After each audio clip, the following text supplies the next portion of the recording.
My sound is not working. So there we go. So sorry for all of you guys that were on live stream. You weren't hearing my sound, even though you were back at Wat Tung. So we're going to be starting with meditation in order to be able to ease us into the class and help you guys to train your mind, because everything that we share is to help you to get to enlightenment. This is a mental state that the Buddha taught, where the mind is peaceful, calm, serene, and content with joy. The mind can experience where it no longer has anger, sadness, frustration, irritation, annoyance, guilt, shame, fear, stress, anxiety, loneliness, boredom, shyness, resentment, jealousy. All these feelings and others are eliminated from the enlightened mind, and that comes through training of the mind. You'll get to the point where your mind is focused, concentrated, you have clarity of mind and deep memory. Your personal and professional relationships are blossoming, they're at ease. And you'll get to the point where you're not even in a bad mood any longer. And again, this is coming through training of the mind. And while meditation is very important in order to be able to train your mind to get to enlightenment, there's other things that you need besides just meditation as well. So that's why we study the original words of the Buddha, to be able to help you guys to understand how to move your mind to this enlightened mental state. Because everything the Buddha taught in one way or another is helping you to be able to get to this enlightened mental state. And yes, meditation is important, but there's other things as well. So that's why after our meditation, we'll go into the Pali Canon and English study group. If you'd like to join for meditation, the way that I start is I do some chanting to ease us into the meditation. For those of you guys that are at Wat Tung, the chants are over there on the white cabinet by the bulletin board. You'll see the laminated sheets there that if you'd like to chant along, you're more than welcome to chant along. For those of you guys that are online, if you'd like to chant along, you'll find these on our website at buddhadailywisdom.com. Click on free books, and from there, you'll be able to go scroll down towards the bottom, and you'll see the daily chanting sheet. If you look at these chants, you're going to see the Pali language. That's what we're going to be chanting in, because that's the historical language that is used, or that was used in order to capture the teachings of the Buddha. So that's what we're going to be chanting in.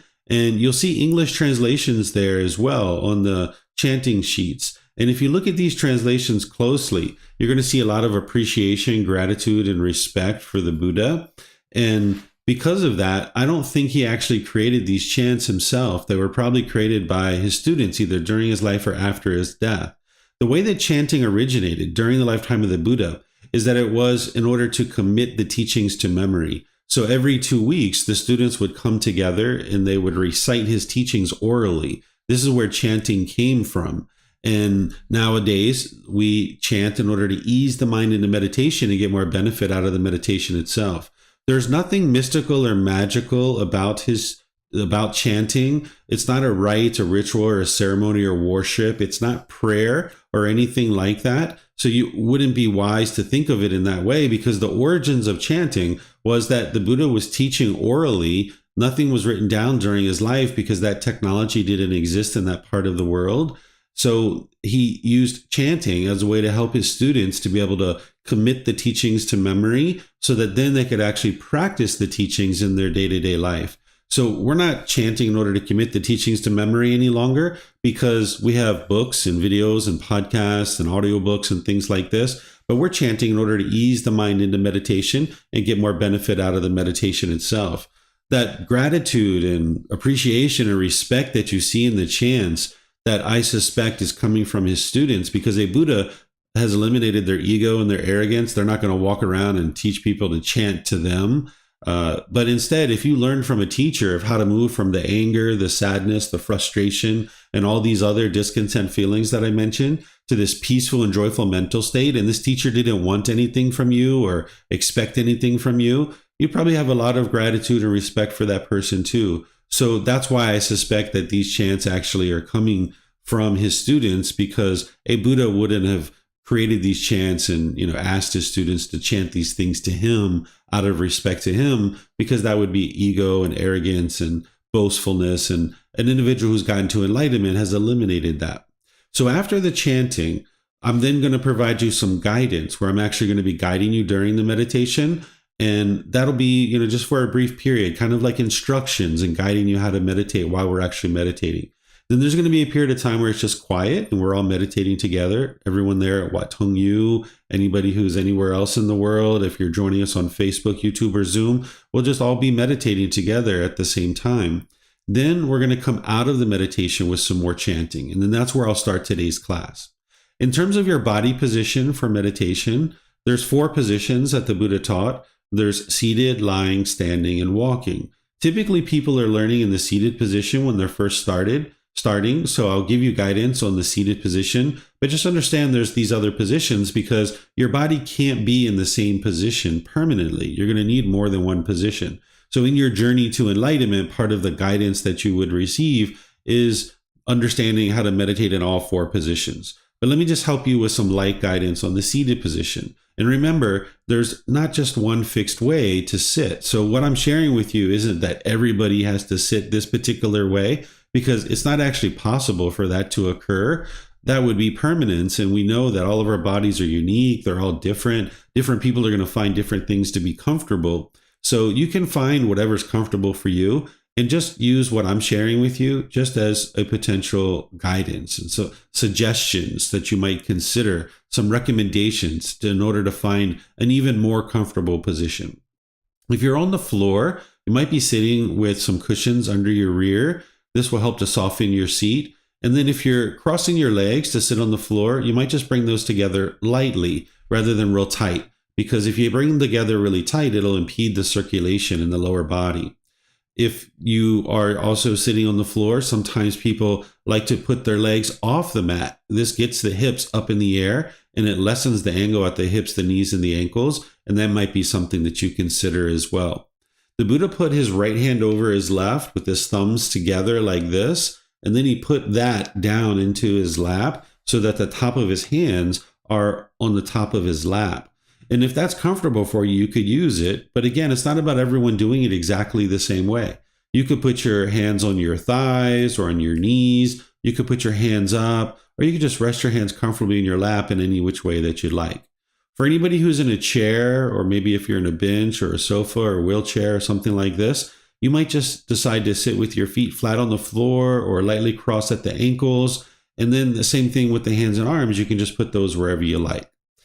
In the seated position, you would like your upper body to be erect with the sternum up and the shoulders back. This will help keep the mind attentive and alert during the meditation, because this is a dedicated, active, purposeful training session where you're eliminating certain unwholesome qualities and cultivating certain wholesome qualities. And you like the mind to be attentive and alert during this time. So that's why you sit with your sternum up and your shoulders back. And this will also help you not only to keep your mind attentive and alert during the meditation, but it'll help you to be able to breathe in through the nose and out through the nose. So again, I'm going to start us off with the chanting. Feel free to join in. You're welcome to join in on this. And then I'm going to come back in with the guidance to help you during the meditation.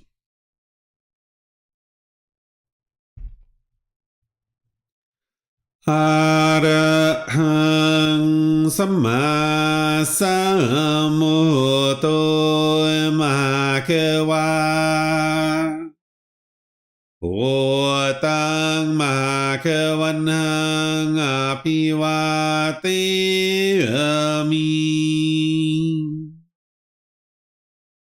Savakhato Bhagavata Tammo Dhammang Namasami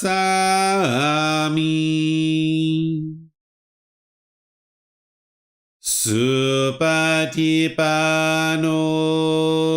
Bhagavato Savaka Sangho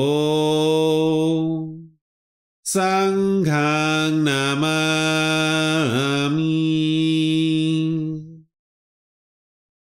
Namo Tassa Bhagavato Arahato Samma Sambuddhassa Namo Tassa Bhagavato Arahato Samma Sambuddhassa พุทธัสสะนะโมตัสสะภะคะวะโตอะระหะโตสัมมาสัมพุทธัสสะอิติปิโสมะภะคะวะอะระหังสัมมาสัมพุทโธวิชาจารนังสัมมุโนสกขาโตโรกาวิตูอนุเตโรปุริสาดามาสติสัตตาตาวามนุสนังโอโตภาควาติ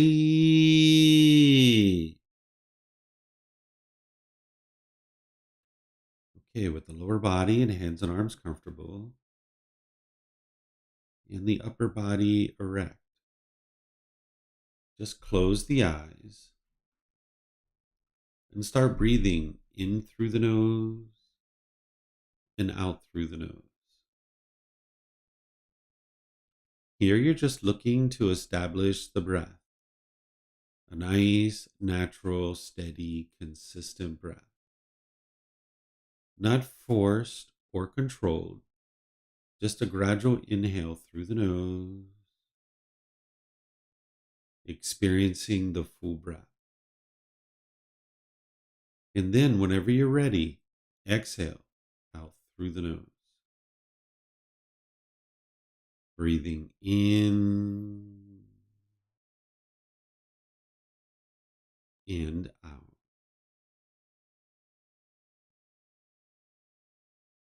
Breathing in and out. Your breath may not match up with the guidance that I'm providing, and that's okay. This is your practice. I'm just here for guidance. You can use this voice as a reminder that whenever you get to the next inhale, breathing gradually through the nose, developing a nice, natural, steady, consistent breath. And then whenever you're ready, exhale out through the nose, experiencing the full breath. Breathing in and out.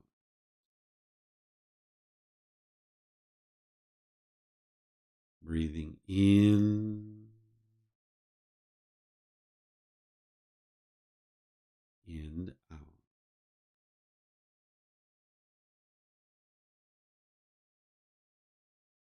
With the breath well established, start fixating the mind on the breath, either the sound of the breath coming into the nose or the sensation of air moving over the skin into the nose. The breath is the present moment. Fixate the mind on the breath, the present moment. Breathing in and out. Breathing in and out.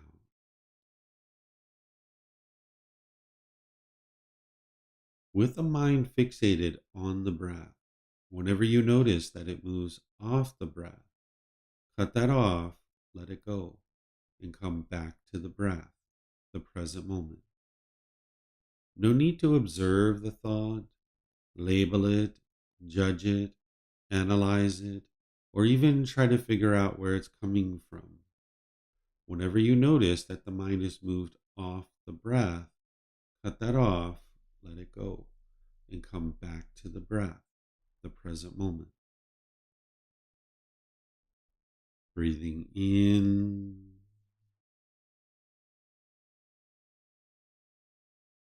and out. Breathing in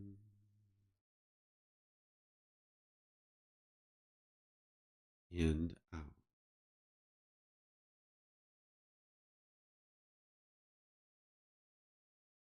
I'm going to be quiet now and let you do this work of focusing on the breath, cutting off and letting go anytime the mind moves off the breath.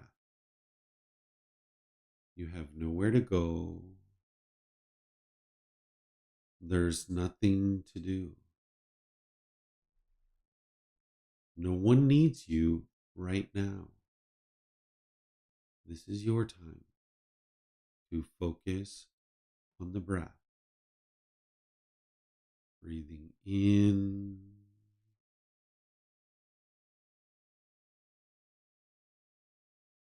and out.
อะระหังสัมมาสัมพุทโธมหาเขวาโอตังมาเขวันหังอภิวาเตมิสวากขาโตมหาเขวตาธัมโมดามังนามาสามิสุปฏิปันโนมหาเขวโตสาวกสังโฆสังฆังนามามิ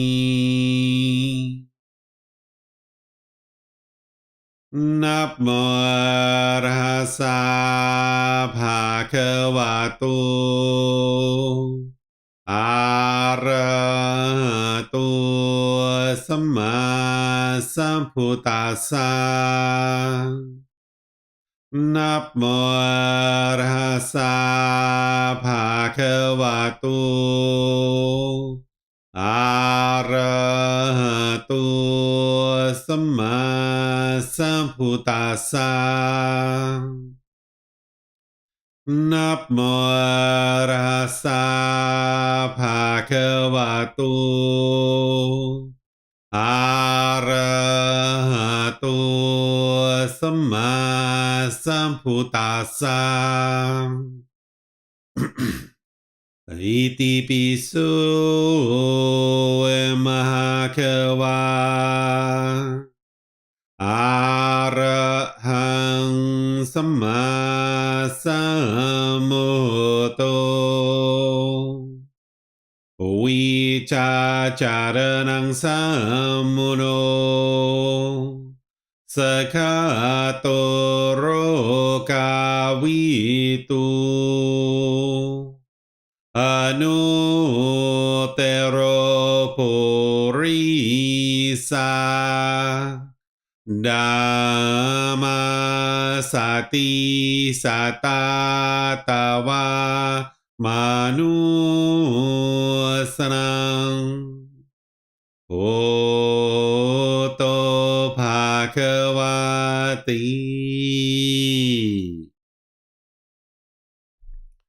Okay, if you guys would like to slowly ease your way out of meditation, once again, welcome to all of you. Whether you're joining at Wat Tung, you're joining on our live streams, either Facebook, YouTube, or Zoom. Welcome to our class today. It's nice to see everyone. Today's class, as I mentioned, is called the Pali Canon and English Study Group.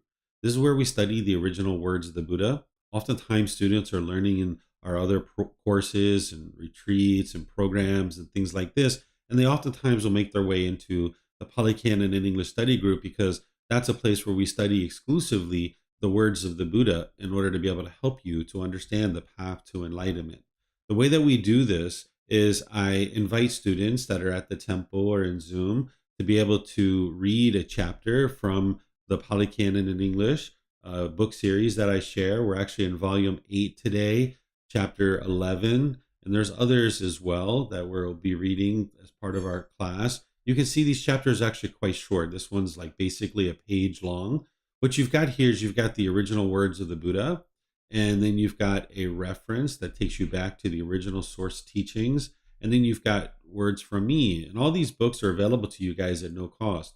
You can download them from our website. You can take them and go print them. You can get printed versions at the temple by just reimbursing us for our printing cost, or you can get them on Amazon if you'd like.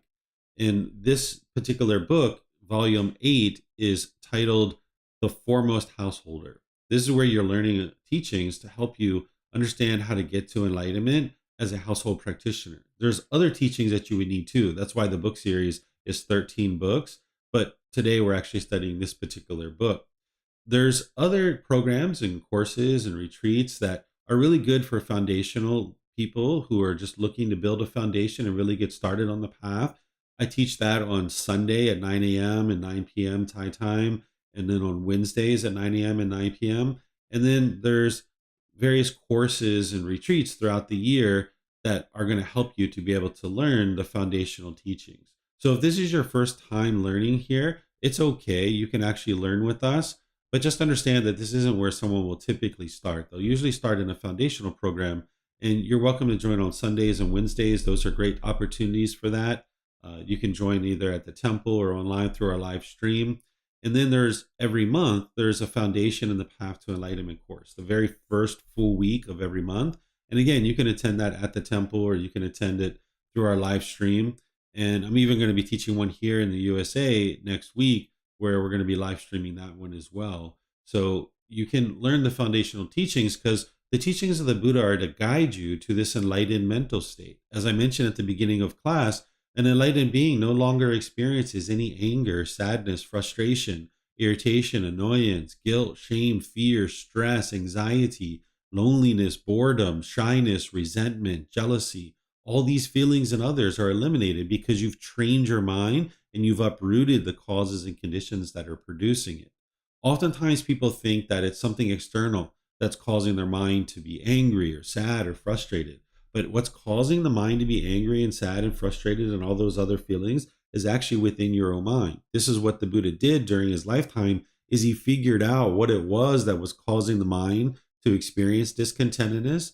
And then he figured out the tools and the techniques of how to uproot that and eliminate it out of the mind so that you can get to the point where the mind's only experiencing that peace, that calmness, serenity, and contentedness with joy, with all those discontent feelings having been eliminated through uprooting, through uprooting the pollutions of mind that are causing it. And not only will you eliminate those discontent feelings, but the mind will be focused, concentrated. You'll have clarity of mind and deep memory. You'll notice that your personal, professional relationships, your personal, professional relationships are really blossoming because you're not being bitter and harsh and hostile anymore. When you're bitter, harsh, and hostile, that's your mind that's producing that. It's not something external. And you can actually eliminate that where you can have loving and caring and compassionate relationships with all the people around you. You can even get to a point where you don't have a bad mood any longer, where you're just always in a good mood. So I'll invite anybody from Wat Tung or in Zoom to be able to read this chapter. Then after that, I'm going to share some teachings on it. And then I'll open up to any and all questions that you guys might have, whether you're in Facebook, YouTube, or Zoom. You can ask questions about each chapter. If you would like to read, just raise your hand. And if you're at the temple, you can just get one of the microphones there that are in the white bowl. If you get a microphone, just press the gray button. You'll see the lights come on and just hold that up to your chin. We'll be able to hear you all throughout the live stream and we'll be able to hear you at the temple as well. And then when you're done, you can actually keep the microphone with you because you might have a question or you might be interested in sharing your microphone with somebody around you.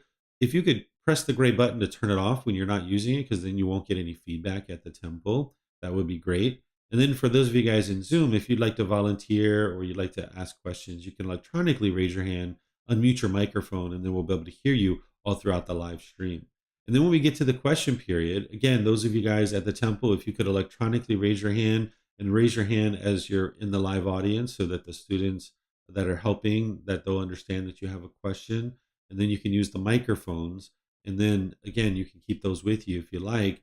And then for anybody else who would like to ask questions, whether you're in Facebook, YouTube, or Zoom, you can do that through putting that into the comment section of Facebook, YouTube, or Zoom. Or in Zoom, you can raise your hand electronically to be able to ask any questions that you like. So is there anybody who would like to volunteer to read this first chapter?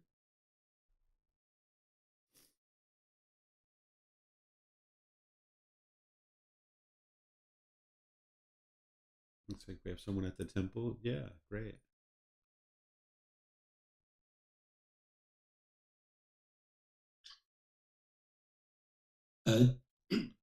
Chapter 11. The foremost, the best, the distinguished, the supreme, and the finest householder. Householder, the one enjoying sensual pleasures, who seeks wealth righteously without violence.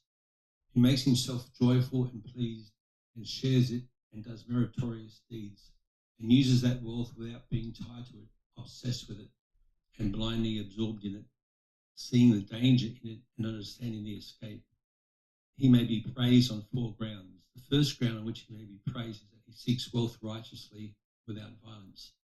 The second ground on which he may be praised is that he makes himself joyful and pleased. The third ground on which he may be praised is that he shares the wealth and does meritorious deeds. The fourth ground on which he may be praised is that he uses that wealth without being tied to it, obsessed with it, and blindly absorbed in it, seeing the danger in it and escaping the escape. The person who enjoys sensual pleasures may be praised for these four grounds. The householder is the foremost, the best, the distinguished, the supreme, and the finest kind of person who enjoys sensual pleasures.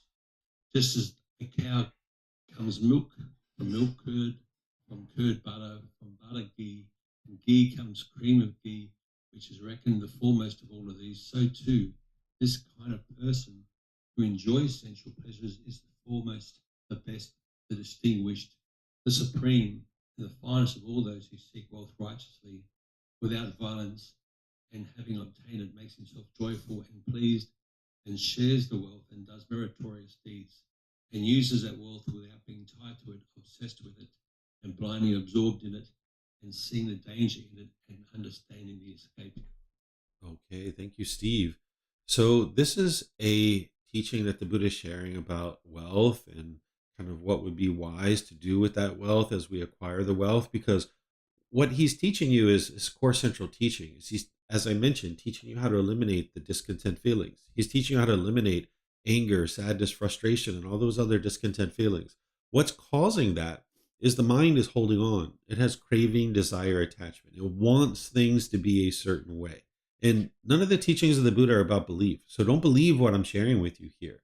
You can actually learn what I'm sharing, and it can actually help you to be able to then independently verify what I'm sharing so that you know the truth of what's actually causing these feelings. Because you'll never be able to eliminate your anger and boredom and loneliness and guilt and shame and stress and anxiety if you don't know what's actually causing it. So, what's causing it is the mind is longing, yearning. The mind is wanting things to be a certain way. And if you get what you want, you feel happy, you excited, or you experience these pleasant feelings. And if you don't get what you want, you get angry or frustrated or sad or some other painful feeling. You can look at your own life and you can see that this is the case. That in situations where you get what you want, you're so happy. But when you don't get what you want, you get angry or frustrated or sad. Because the mind tends to blame other people for the feelings that you're experiencing. And because of that, you might push people away out of your life, thinking that that's going to solve your problem. You might be bitter and harsh and hostile towards people with your intentions, speech, and actions, and this damages your relationships. Or you might be putting your expectations on people and trying to trying to control people and force them to do things your way. So as long as you're pushing people away, being bitter, harsh, and hostile, and putting your expectations on people, you'll never be able to live harmoniously with all people. You're just going to have broken relationship after broken relationship after broken relationship. But when you can come to understand what the real problem is, which is that craving, desire, attachment, the mind holding on, then the Buddha shares an entire path that helps you to be able to eliminate that. And it's called the Eightfold Path. That's the core central teaching that students would learn in a foundational program. As part of that core central path, you've got many factors that the Buddha is sharing with you of how to train the mind to get to enlightenment. And one of the things he teaches, of course, is meditation, which is what we just did, that breathing mindfulness meditation. But there's other forms of meditation that he teaches as well. But that meditation is training your mind to let go. Because with craving, desire, attachment, clinging, wants, and expectations, your mind will be holding on, and you just can't let go. You can think back to when you were with that boyfriend or girlfriend, and when you guys broke up, you just couldn't let go.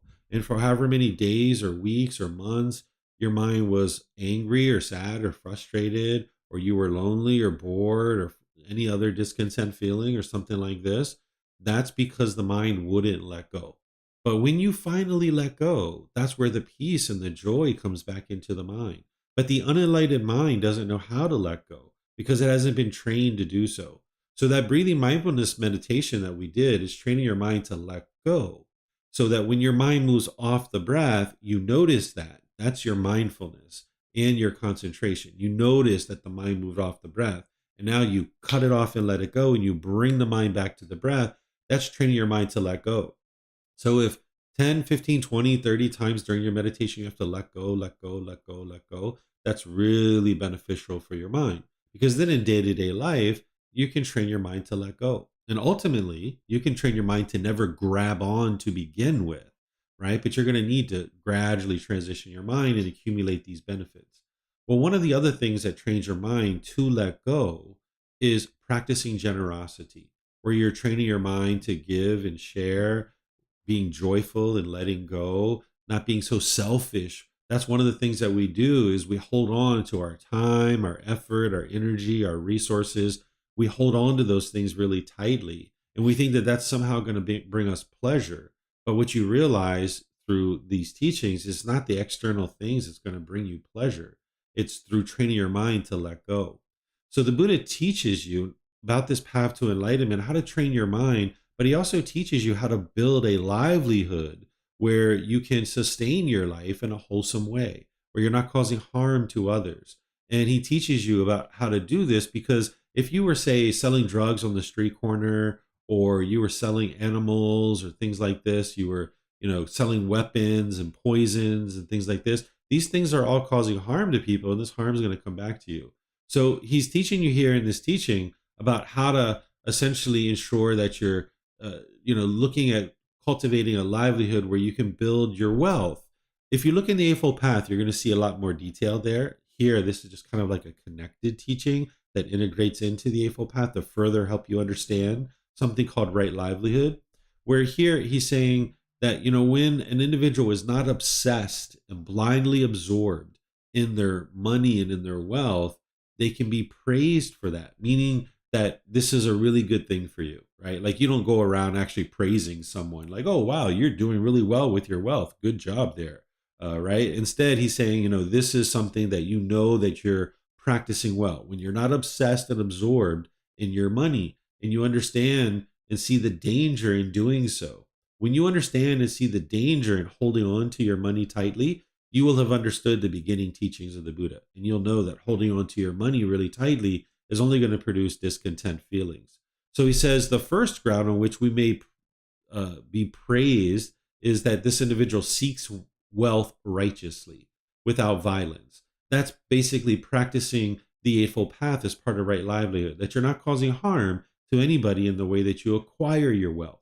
Whereas if you were like doing corruption and scheming and things like this, if you were doing those kinds of things, if you were selling weapons, living beings, meat, substances that cause heedlessness, poisons, things like this would be causing harm to other beings. And you would like to be sure that whatever wealth you acquire, that you do it without causing harm, because if you put out harm, harm's just going to come back to you. So once you've done that, then the Buddha says, okay, then you make yourself joyful and pleased, right? So you need to be having a certain level of comfort, right? If you're making all this money, but you're living such a meager existence where you're barely spending it, and you're, eating very low quality food, you're not having a nice shelter for yourself and things like this. If you're not using it in order to sustain your life and live a balanced lifestyle where you're at least comfortable in that lifestyle, then you're not really living the way that the Buddha knows that leads to peace and joy, because he knows what leads to this peace and joy. And you're going to need to create a life for yourself where not only are you acquiring wealth without causing harm to others, but you're also using some of that wealth for yourself in order to make sure that you have a level of comfort in your food, your clothing, your shelter, and your medical care. These are the four things that you need in order to sustain your life. You need food, clothing, shelter, and medical care. So you're going to need to develop some comfort with that and make sure that your income is higher than your expenses. If it's the other way around, it's going to be really difficult for you because you're digging a hole for yourself.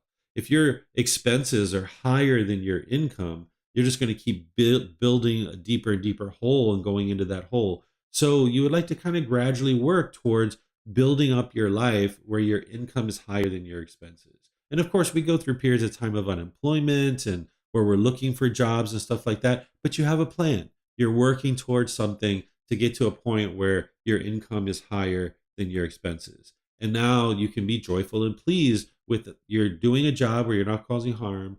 You are having your income higher than your expenses, and now you're taking care of your food, clothing, shelter, and medical care. So then the Buddha says, okay, you would use some of that wealth to perform meritorious deeds. What this is that you're helping other people gain access to the teachings of the Buddha. This is where you're practicing generosity, where you're giving and sharing in the direction towards helping the teachings to be able to reach a wider and wider audience. And whether you choose to do that or not, it's a personal choice for you. It is training your mind to let go because you're letting go of some of that wealth, but you should never do that excessively where you don't have the things that you need. But also, if you're on the other side where you're holding on to things really tightly, the mind would be quite selfish. So, as you learn and you develop in the foundational programs and you independently verify the teachings of the Buddha, you will be able to see that with 100% certainty, these teachings work. They actually lead to the mental state that the Buddha teaches you about. And as you get closer and closer to experiencing that, you might decide that you would like to have others be able to get access to these teachings. And there's all different kinds of things you can do. You can share your time, effort, energy, and resources towards the development and sharing of the teachings of the Buddha, either at a temple or with ordained practitioners, maybe with a teacher, someone who's sharing the teachings. You would like to be able to do these kinds of things. Like there's actually some students there at the temple at Wat Tung right now that are practicing merit. They actually came in, they unlocked the temple classroom, they turn on the lights, the air conditioning, they set up the computer. They're making these teachings available to a audience of people. This is like practicing generosity. And they had to maybe spend a certain amount of money to travel to where they are in order to be able to do that. So the Buddha is teaching you that instead of just hoarding this money for yourself, share it with others. And if you can look for ways to help people get access to these teachings, that would be helpful because then people can get liberated. They can get free from their anger and their sadness and frustration and all these other discontent feelings. Rather than just holding on to the teachings yourself, sharing it with other people would be really wise. And then the fourth one, which kind of sums it all up, he says that as you're gaining this wealth, that if you have this wealth and you use it without being tied to it, obsessed with it, blindly absorbed in it, and seeing the danger in it, and also understanding the escape, right? So that would be a way to understand what you would like to do with this money. That if you understand the craving, desire, attachment, and you understand holding on to it, when your bank account is up here, you get really happy. But then when it goes down here, you get sad and frustrated and irritated and annoyed. That's the danger. By clinging and craving and holding on to your bank account, your emotions and your mind's going to go up and down based on this money. But there's actually an escape for this. And it's the Eightfold Path. That's the escape. That's the complete perfect plan to teach you how to train your mind to let go. And it's just going to take you time to gradually learn that and be able to come to the middle with any kind of practice of acquiring your wealth. So these are the four things that you would like to focus on. First is developing your wealth in a way that doesn't cause harm. And you get that benefit of learning that through right livelihood of the Eightfold Path, which I teach in all the foundational programs. Then make yourself comfortable to a certain degree with your food, clothing, shelter, and medical care. Then, if you're interested, you can share some of your wealth to be able to help the teachings of the Buddha, to be able to reach other people. Then ensure that you're not obsessed and holding on to that money and clinging to it, that you understand the danger in doing so. And you also understand the escape, which is you would need to understand the Eightfold Path. And then the Buddha just kind of goes on and kind of gives an analogy here to kind of sum it up. And he talks about this cow milk that goes to milk curd, curd butter, butter ghee, and cream of ghee, right? This milk is becoming a better and better quality of product as it's going further. And during his lifetime, people would have understood this because they understand farming and they understand how to take milk and churn it and churn it and churn it and turn it into something better, which ultimately becomes a cream of ghee. And that's like the highest quality of what you could do with this actual milk. Well, he's saying an individual who's a household practitioner, like all of us, that if you use your wealth in this way and you practice these four things, then you're the foremost householder. You're someone who has practiced to a certain degree. You shouldn't have conceit or arrogance and pride and walk around boastful with your chest puffed out because of that. But what he's sharing with you is that, hey, this is like a really helpful practice for you, that you can get to the point where you're not tied to this money. And then the Buddha just goes on and kind of summarizes what he just taught. This is a way that the Buddha will typically teach, is he will first start with telling you what he's going to teach you. He will tell you, this is what I'm going to teach you.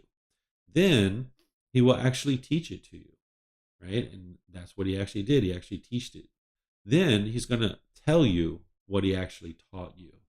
This is something that people nowadays in life, in business, they teach people to do this. Like if you're presenting a business thing, or if you're going somewhere and you're helping to educate people, they don't necessarily know about the Buddha, but a large audience of people across the world have come up with, this is like the best way to present information, is tell people what you're going to tell them, and then tell them what you told them. And this is a wonderful, excellent way to help people to understand certain new information or new content. And the Buddha understood this 2,500 years ago, and that's why he used this method. So let me know what questions you guys have here. You can put that into Facebook, YouTube, or Zoom, or at the temple. You can raise your hand if you like, and I'll call on you, and you can ask your question. And then for anybody who's in Facebook, YouTube, or Zoom, you can also put that in the comment section. I'll be able to see it. So it looks like Wat Tung Yu has a question. Go ahead, guys.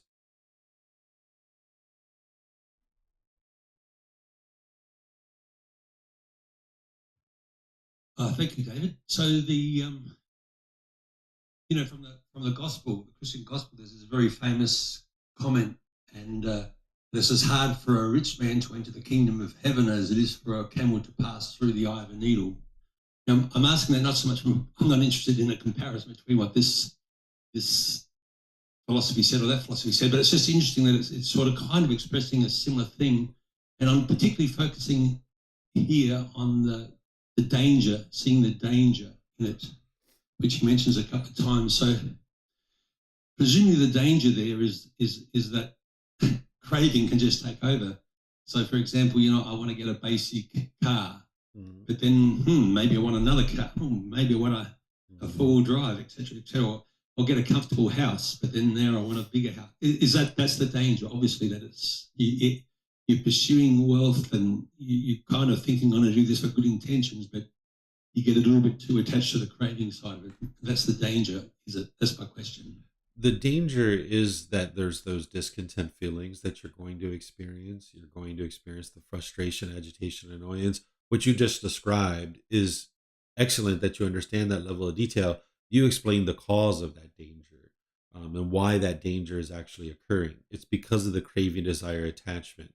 And yes, one of the beauties about studying the teachings of the Buddha is that if you come from a background of other teachings like Christianity, in the Jesus taught about how it's harder, or it's easier for a camel to pass through the eye of a needle than it is for a rich person to get to heaven. What he was talking about there is that how someone who's rich or wealthy could potentially be holding on with craving, desire, attachment to their money. And now it's really hard to be able to experience improved results. The Buddha didn't teach that the ultimate goal is to get to heaven the way Jesus did and things like that. But that's the difference between a fully enlightened Buddha and someone who is awake to a certain degree, that the Buddha understood the natural laws really deep and really detailed, and he explains them in a way that you can really tangibly practice them and actually experience the results. But this is one of the benefits, is you'll start understanding the things that you were exposed to as a kid and why that is. Because as you know, Steve, the Buddha is teaching this cause and effect, or action and result. He's teaching you about this natural law and helping you to be able to see how the mind functions and what you're going to be experiencing on a day-to-day basis, and helping you to get the solutions for that. So yeah, you describe the cause of the danger, but the danger itself is like, oh my goodness, I'm going to get angry and frustrated and agitated if I hold on to this money really tightly. That's the real danger. And then the cause is the craving and holding on to it. Okay, I'm not seeing any other questions anywhere. So let's go on to the next chapter, which is chapter 12. This is volume 8, chapter 12. You can see all the words here that I'm sharing with you to help you understand how to integrate these teachings into your day-to-day life. Would someone like to read this one? Any volunteers, either at the temple or on Zoom?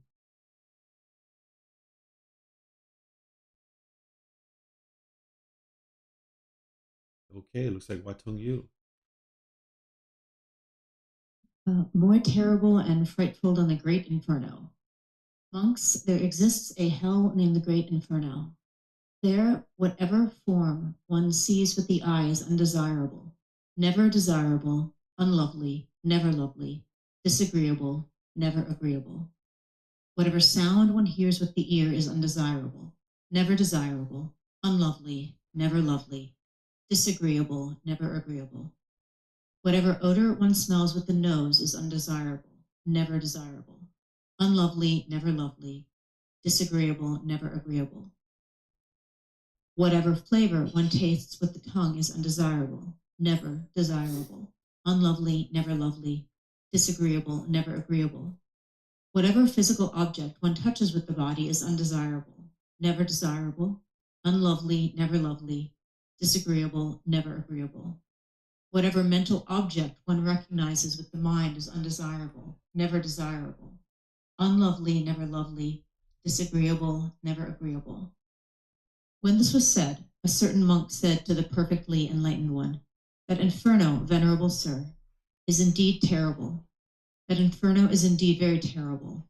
But is there, venerable sir, any other inferno more terrible and frightful than that one?" "There is, monk."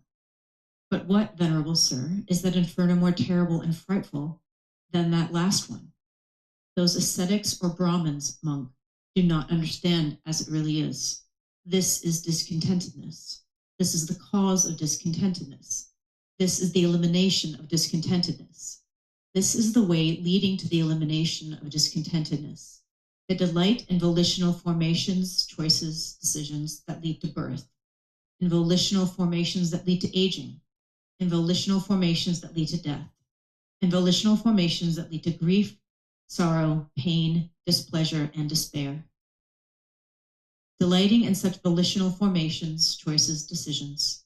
They generate volitional decisions that lead to birth, generate volitional formations that lead to aging, generate volitional formations that lead to death, generate volitional formations that lead to sorrow, grief, pain, displeasure, and despair.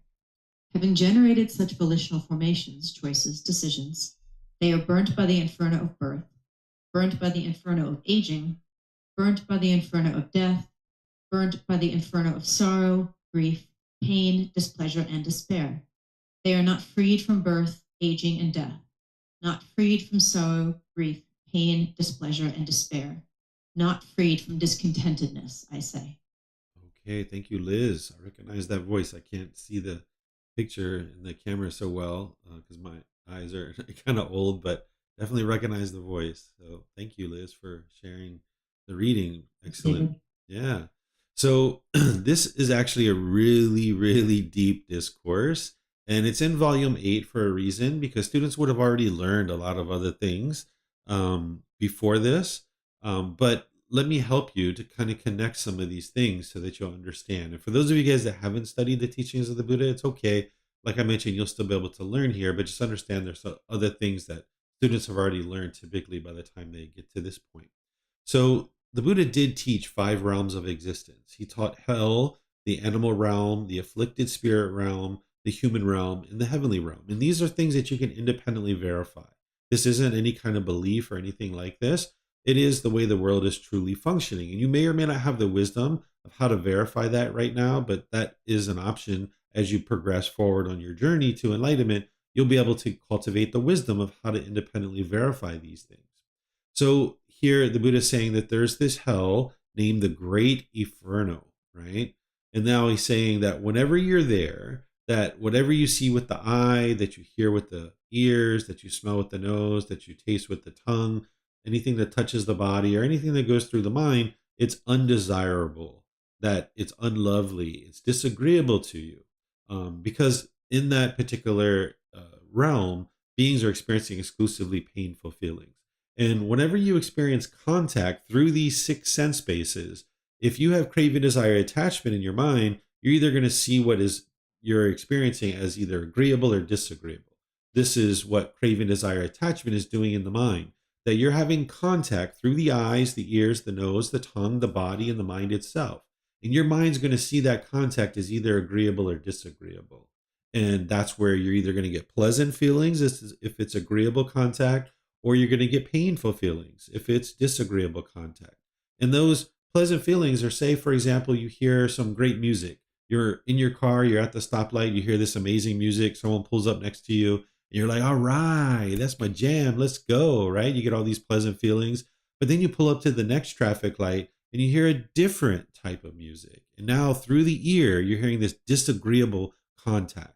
And that's because of your craving. You're craving for music to be a certain way, hear a certain sound. That's where your mind is producing that. It's called sensual desire, where your mind is longing, yearning through the sense spaces, wanting permanently agreeable contact. And the Buddha is saying this hell that he's talking about, there's no agreeable contact whatsoever. Everything's disagreeable, right? But the six sense spaces is something that you do learn as part of your journey on the path, because you need to be able to see this within your life, because it's not just hell beings that are experiencing these things. It's actually the human beings as well and other beings as well, that whenever you're having contact through your six sense spaces, you're going to experience either pleasant feelings or painful feelings if you see that contact as either agreeable or disagreeable. Like if you're walking down the street and you smell a odor, like flowers coming out of a flower shop, you might get so happy. But then you walk a couple more steps and you smell the sewer, and now you get frustrated and you're repulsed by it. This is called sensual desire, where the mind is craving for things to be a certain way permanently. So now that the Buddha describes that hell, his students say, hey, is there anything worse than hell, that particular hell that you're talking about? The Buddha says, yeah, there is, right? He just says, yeah. And he's just waiting for his students to see if they ask for more questions. And then they say, well, what is it then? What is it that's worse than living in that particular hell? And the Buddha says this, where he says that when you don't understand what is discontentedness, the cause of it, the elimination of it, and the way leading to the elimination of it, this is like living in hell. Because what he's talking about here and what he's pointing to is something called the Four Noble Truths. This is the very first, most beginning teaching that you learn with the Buddha, is what is the problem in your mind? What is the cause of it? What is the elimination of it? And what is the path forward? And when you learn that in a way that you can independently verify, you can have a breakthrough to see truly what's going on within your own mind, so that then you can fix it. But if you don't know it, that's what the Buddha is saying. If you don't know these Four Noble Truths, it's like living in hell, because you're just going to keep experiencing anger and sadness and frustration over and over and over and over, guilt and shame and fear and stress and anxiety and loneliness and boredom. So the problem that the Buddha discovered is that the mind goes up and down and up and down and up and down. It experiences pleasant feelings, painful feelings, neither painful nor pleasant feelings. That's the problem that the unenlightened mind is experiencing. The cause of that discontentedness is the craving, desire, attachment, which we've been talking about. That longing, yearning, the chasing after the objects of your affection. The elimination of that is to eliminate your cravings, desires, attachments, where the mind is longing and yearning and wanting things to be a certain way, where you can pursue things as a goal, objective, or interest and gradually work towards your objectives without forming your inner feelings based on them. If you can eliminate your cravings, desires, attachment, where your mind's longing, yearning, and forming your inner feelings on if things are your way or not, you can get to peace and you can get to joy, because you understand impermanence, that everything's constantly changing. Like right here where I'm teaching, it's been quiet for a little while, but now the family that is here, they're upstairs. It sounds like they're starting to cook in the kitchen, and there's some pots banging around and stuff like this. It's just impermanence. So initially, when it was kind of a little bit quiet here, it's like, okay, I know that this is impermanent. This is nice. But now hearing the pots, banging stuff like that, hey, that's what they need to do. It's impermanent. No need to be frustrated or agitated or annoyed. But if I craved for it to be quiet because I'm live streaming, I'm teaching class, everybody's got to be quiet in this house. If you're craving that permanence, then you'll be frustrated when you hear that sound. But if you understand the world around you is impermanent, then you can eliminate these cravings, desires, attachments where you're not wanting things to be permanent all the time. And there's this particular teaching called the Eightfold Path, which is the way leading to this elimination of discontentedness. Because the Eightfold Path is going to teach you in a complete, perfect way of how to eliminate craving, desire, attachment. And now, as you train your mind through the Eightfold Path, slowly but surely over time, your mind will become more and more peaceful, more and more joyful, and all those kinds of things. And the Buddha goes on and gives you more information here. He's talking about central desire. What he's saying is that people make decisions in their day-to-day life that lead to birth. Because if you have craving, desire, attachment in your mind at the time of death, then there is going to be rebirth. And again, this is something that can be independently verified as well. And people are making decisions that are leading to aging. Because if there's birth, then there's going to be aging. And then people are making decisions that are leading to death, right? Because if there's birth, there's going to be aging and death. And there's also going to be sorrow, grief, pain, displeasure, and despair. That's the discontentedness. So as long as you allow craving, desire, attachment to exist in your mind, not only are you living this life in this anger and frustration and sadness and stress and anxiety and guilt and shame and fear, but because of the craving, desire, attachment, there's going to be rebirth. And now you're going to come back into life and experiencing it all over again, over and over and over again. That's what we've been doing for so many countless lives. So now in the human realm, you have this opportunity to train your mind and be able to see that it actually works to get to this point where the mind's more peaceful and more joyful. And the Buddha is saying they delight in volitional formations, meaning the mind is indulging in choices and decisions that generates the ability for the mind to continue to stay stuck in this continuous round of birth, aging, death, sorrow, grief, pain, displeasure, and despair. Because the mind's indulging in these sensual pleasures, wanting things to be permanently agreeable. And the Buddha saying that is worse than being burnt in this hell. Because if you've ever broke up with a boyfriend or girlfriend and you felt so miserable and sad because of that, you know that was really painful. Or if you lost your job, or you maybe lost a relative, maybe your mom or dad passed away, that was really painful, really hard during that situation. And the Buddha is saying that that is like living in hell because it's going to keep happening over and over and over again. So not understanding the Four Noble Truths and not having had that breakthrough, the Buddha is saying that's worse than living in this hell because you're just going to stay stuck and trapped over and over and over again. So let me know what questions you guys have on this teaching, this really deep teaching from the Buddha. You can put that into Facebook, YouTube, or Zoom, or you can raise your hand in Zoom and ask any questions that you like. So it looks like Wat Tung has a question. Yes, ma'am. Hi, David. I've got one question.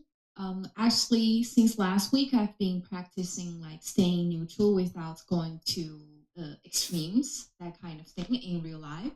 But I feel like it's very difficult not to fall into another trap of being pessimistic. For example, if I wear something white, I would tell myself that, okay, I'll leave a stain on it. So I'm protecting myself from being disappointed. So when there is a stain on me, I would think that, oh, I was right. And to make myself feel better. When there's no stain, I would be secretly happy that I was wrong. Mm-hmm. I'm feeling like I'm falling into another trap. How do I liberate myself from that trap? Yeah. So this happens because you can't just snap your fingers, as you know, and get to enlightenment, right? It's going to be gradual training, gradual practice, and gradual progress. It's going to take you time to mature the mind and accumulate the benefits. You need to be able to learn the Eightfold Path in detail so that way you'll be able to practice the entire path. Because what you would like to do is cut off not only the painful feelings that are arising in your mind in your day-to-day life, but you need to cut off the pleasant ones too. Those are the conditioned pleasant feelings. You'll need to let go of that temporary happiness in order to get to the permanent happiness, the unconditioned happiness. But if you allow your mind to get happy in one situation, when that situation changes, now you're going to experience the sadness, the anger, the frustration, and other feelings. So the real clue that you need to clue into is cutting off and letting go of those conditioned pleasant feelings as they're arising as a bodily sensation. And this just takes time to develop the mind to be able to do this. It's the Eightfold Path that is going to teach you how to do it. And you need to practice it enough with breathing mindfulness, meditation, and generosity, and all these other teachings that are there that you can transform the mind. So the mind will swing back and forth like this as you're practicing. Like you're saying, the mind's becoming pessimistic. It'll kind of swing back and forth like a pendulum because it's trying to find this middle. Whereas if you're chasing after things with this unquenchable thirst and you start letting go of that, the mind will tend to swing to the other side where it can kind of feel dull or lethargic. Or you might describe it as pessimistic, where you're looking down at things negatively. So the mind's trying to find its middle, but it doesn't just go straight to the middle because it needs to mature, and experience more of the benefits through fully understanding the entire path and fully implementing the entire path. So if you haven't already, I would encourage you to learn through the recordings that I share or the books and other things that I share where I teach the entire path.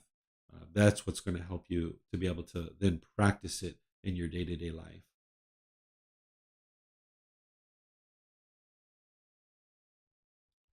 Okay, see if we have any questions anywhere else.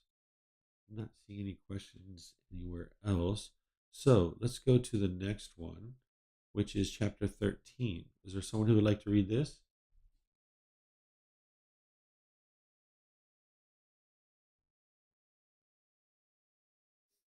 Okay, Wat Tung you.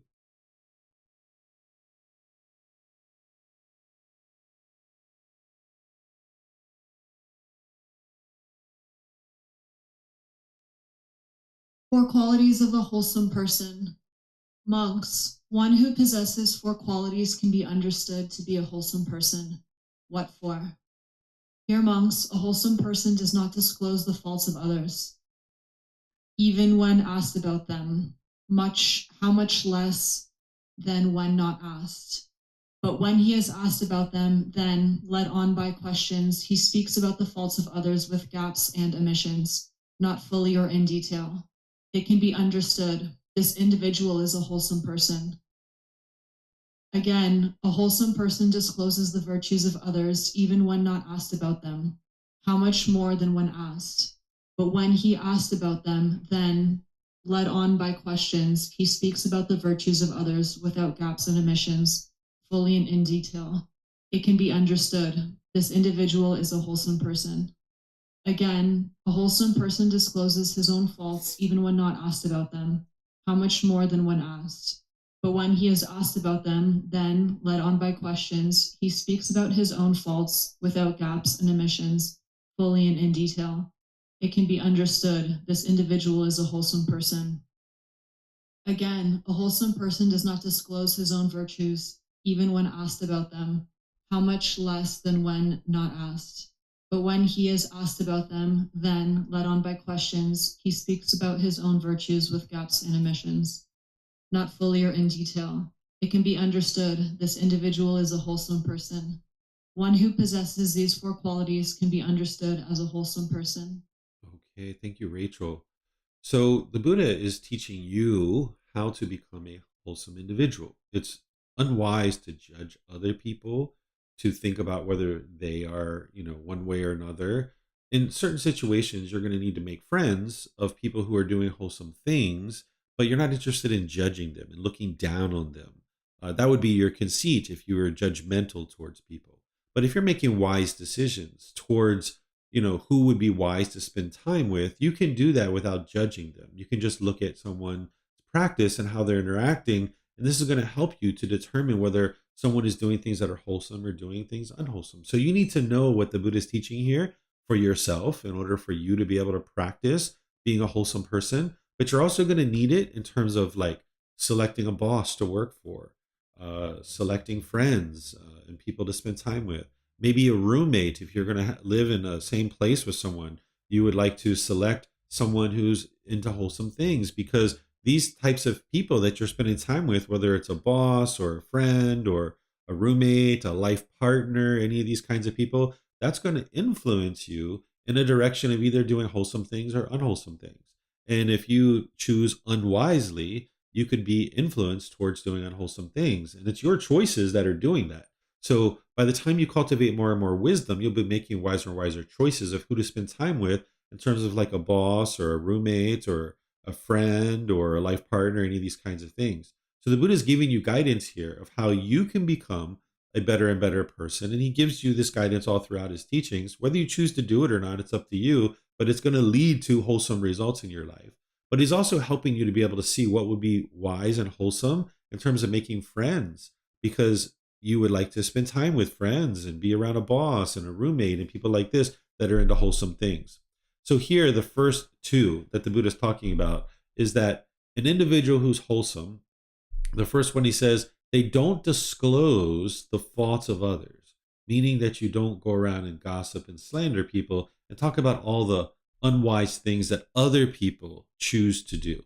That's not something you're interested in, because that would be gossiping and slandering. That'd be damaging people's reputation, and you're not interested in doing that. So the Buddha is saying that this person doesn't disclose the faults of others, and that this person, when talked about in terms of the wholesome qualities of other people, that a wholesome person would be more than willing to say, like, oh, wow, yes, this person is really friendly or loving or kind, or, oh, they're so dedicated to their work, or, wow, you would talk in positive ways about this particular person. That's what a wholesome person would do, is they would not talk negatively, degrading and slandering people, but instead they're going to talk positively about others. Now, one thing I will share with you here is that you might be in situations where you're in a professional environment and your employer is asking for information and input on a coworker's performance, or maybe you're a manager and you have to review your employees. In this situation, this is a professional environment. It's all about the intention behind it. Intention is everything. That, of course, the action is important to ensure that you're looking at your actions, but it's all about the intention that's behind the action.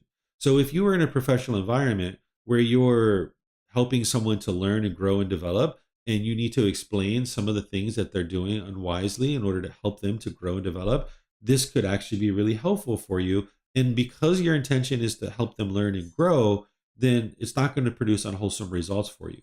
Whereas if you were out on the street or in the lunchroom or at the water cooler and you're like degrading and disparaging your coworkers, for no other reason other than to push them down and try to look good yourself, that's going to produce unwholesome results for you. But if you're doing things like an employee review, what I would suggest you do is talk about some positive qualities of an individual and then share one or two or three things that this person needs to work on. And this is the way to do this in an uplifting and cheerful way that is not going to lead to unwholesome results. So you might say, I noticed that Barbara or Bob or Susie, they're very dedicated to the work. They're very committed. And I really admire the way that they put in the effort to really go the extra mile on the work and the projects that they actually do. And I think that's outstanding that they're so dedicated to the success of our company. But one of the things that I could suggest for them, though, is that when we have projects, they tend to take it on themselves and they don't allow other people to get involved, and they're not interested in other people's feedback. If there's one thing that I could share with this person in order to help them to do better in their career, is to be more open to people's input and suggestions and not just take it on themselves and try to work on the project all by themselves, right? So this might be a way that you could talk about other people in a professional environment in a wholesome way with wholesome intentions that are going to lead to wholesome results. But in the way that the Buddha is talking about here, this would lead to unwholesome results, right? If you were doing the opposite of what he's teaching here.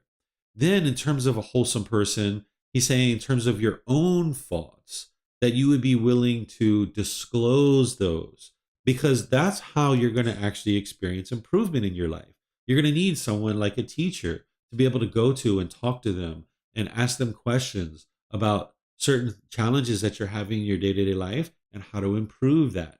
So you need to be willing to say things that are not going well in your life, right? Maybe you want to go to your teacher and tell them all the great things that are happening in your life. Okay, you can do that. But if a teacher understands the teachings of the Buddha, they already know that you're having those particular, things that are happening. Where you're going to get the real benefit is tell the teacher all the difficulties and struggles that you're having, because then that's where they can help you with wisdom to be able to improve. So a person who's wholesome, who's interested in doing wholesome things and becoming a more and more wholesome person, would be willing to disclose their faults to other people. But then their virtues and the things that they're doing well, they would not be so interested in sharing those, because that would be boastfulness, that would be arrogance, that would be pride, that would be the ego. If you were walking around like, yeah, I got a master's degree in finance, right? I've got this and I've got that, and I've got this car and that car, and I've got this wealth and that wealth, and I can do this and I can do that. If you're going around boasting like that, that would not be wise, right? So the Buddha is saying that a wholesome person doesn't speak about those things. If somebody asks you, like, again, you go to a job interview and an employer is asking you, like, you're going to need to say things to a certain degree to help people see your qualifications and what you've accomplished in life. But you're going to need to learn how to talk about that in a humble way. Because if you're arrogant and prideful in that job interview, even you're talking about the things that you've done well, you're probably not going to get the job. Where if you learn how to talk in a humble way about the accomplishments in your life, you could do that because you're being led on by questions, right? That's what the Buddha is saying, is you're being led on by questions to be able to share what it is that you've accomplished, so that now this employer can understand a bit about your work and your productivity. So this is what the Buddha is teaching in terms of the four wholesome qualities, or four qualities of a wholesome person. There's other things too, but these are just four qualities. And this next chapter is essentially the same thing, but it's just the opposite. This chapter 14. So let me know what questions you guys have here, if any at all, in this particular chapter. This is chapter 13 of volume 8.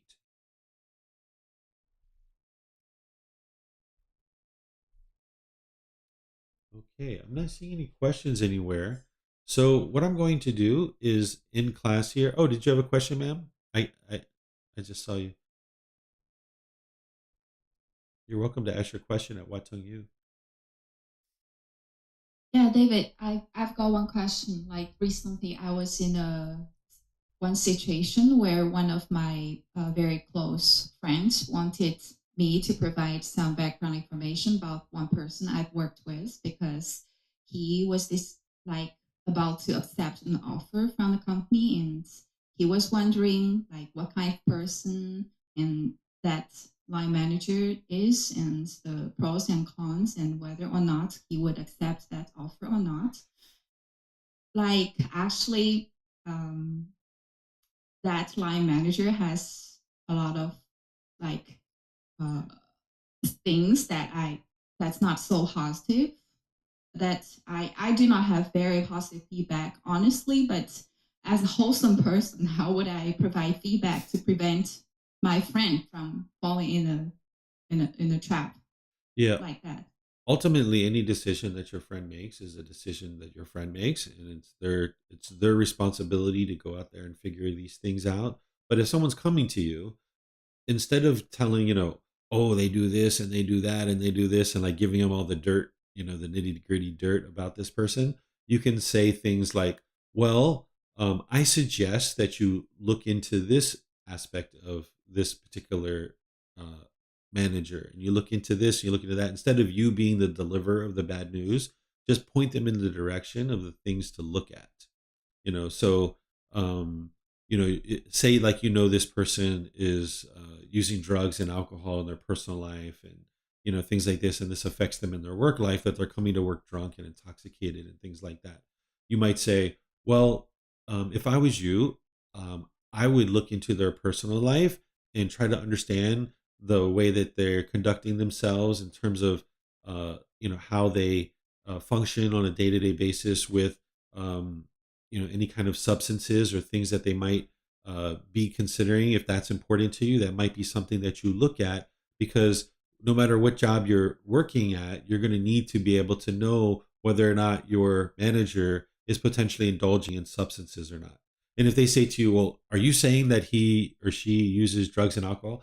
I'm not sharing that. I'm just saying that that might be something that you choose to look into, because that's something that could be a consideration for you. And you might decide to talk with some other people or look to some other sources to see if that is something that is of a concern for you with this particular manager, right? So you can direct people towards getting information from somewhere without you being the one who's delivering the slander or gossip, so to speak. We did this with my sister-in-law. She's no longer alive, but our sister-in-law came to me and my wife at one point, and she asked us if her husband was cheating on her. And we actually knew the answer because we saw them together. And my wife said to her sister, "Keep your eyes open. Uh, you know, look around and keep your eyes open." Right. So we didn't tell sister what we knew because it's not up to us to tell her. She needed to be able to see the truth for herself. Because if we just told her yes, she would have to believe us. She doesn't know the truth. And then now we're in the middle of her and her husband in this problem. So my wife said to her, keep your eyes open and look through things very thoroughly. So it wasn't more than like 3 to 5 days that our sister was like looking through her car and she found the underwear of another woman inside her car. And now she figured it out for herself, what was going on. So we weren't the ones that said anything. We just kind of directed her towards being able to find the truth for herself. And that's what you would like to be able to do, is direct someone like that towards finding the truth for themselves.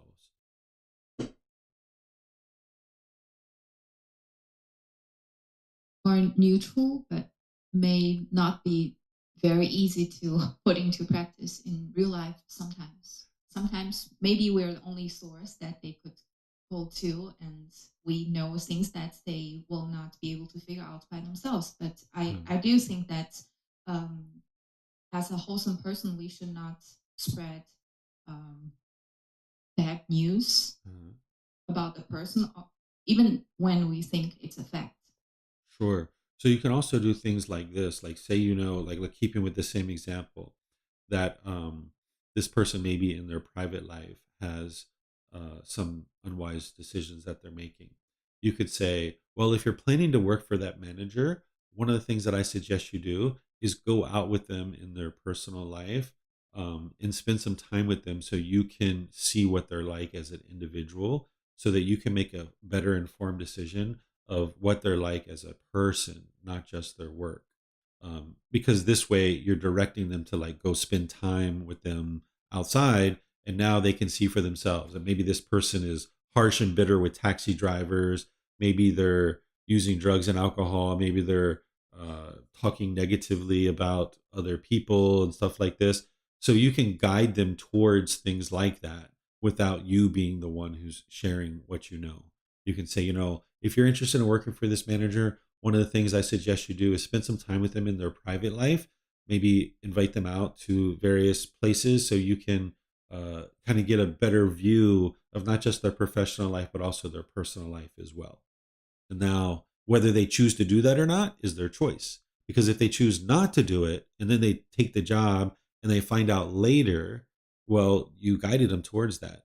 If they go towards the spending time with them in a personal life and now they discover what they discover and they choose not to take the job, then it's them figuring that out and finding it out. And it's not you that's gossiping or slandering.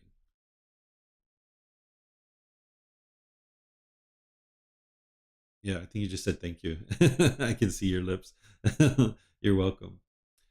Okay, let me just check one more time if we have any questions anywhere else. All right, I don't see any questions anywhere else. So I'm just going to end class by thanking all of you guys at the temple. Thank you for anyone joining us online as well. Thank you to the students who came in to set up the classroom for you guys. Those of you guys that are there at Wat Tung, if it wasn't for those students there, we wouldn't be able to have class there. But I know there's tourists that are there and that are coming in to learn. It's the low season there in Chiang Mai, so there's not as many students as typical. But nonetheless, I really appreciate the students' dedication to be able to come in and open up for you guys. So thank you to all of you guys who contributed to setting up the classroom for you guys to come learn. Tomorrow in the group learning program, I'm going to be teaching chapter 17 of volume 1. What that chapter is titled is Eliminating Fears. Are you really scared? I'm going to teach you what's causing your fear and how to actually eliminate it from your mind. Because by the time you get to enlightenment, you have no fear in your mind whatsoever. Even the fear of your own death, you will have eliminated that. That typically is a big fear that people have. So if you're interested in learning how to eliminate your fears, I'm going to be teaching that tomorrow at 9 a.m. Thai time and 9 p.m. Thai time, meaning Sunday, right? So I'll be teaching that on Sunday at 9 a.m. and 9 p.m. And then on Wednesday, I'll be teaching meditation and opening up to any and all questions that you guys have. So thank you all again for joining. Perhaps I'll see you guys in one of these future classes. Have a very lovely and wonderful rest of your day. Take care and be well. Sawadee-ka.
Thank you again for watching. Enjoy your meditation. Look forward to seeing you online and answering any questions that you might have. Thank you so much.